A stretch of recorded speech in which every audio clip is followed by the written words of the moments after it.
Ngayon, tila pag-aliw na lang ang mga kabayo sa mga turista. Lalo na rito sa Ride Park, kung saan unang nahilig si Solana sa pagsakay ng kabayo.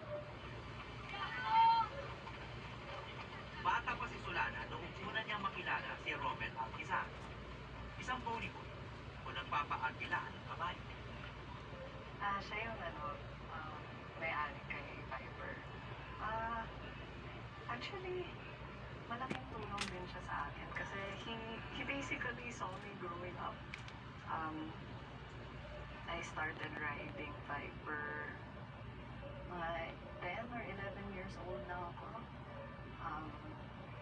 Tapos, nung namatay si Viper, 23 years old na ako. So, mga 13 years kami nag-bond dahil kay Viper actually.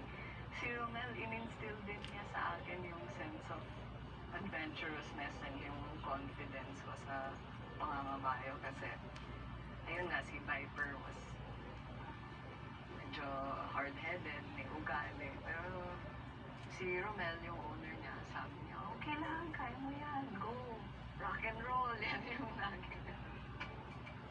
Ayon kay Solana, ang magiging karera niya sa Mongolia, inaalay niya kay Viper na pumanaw na noong 2017.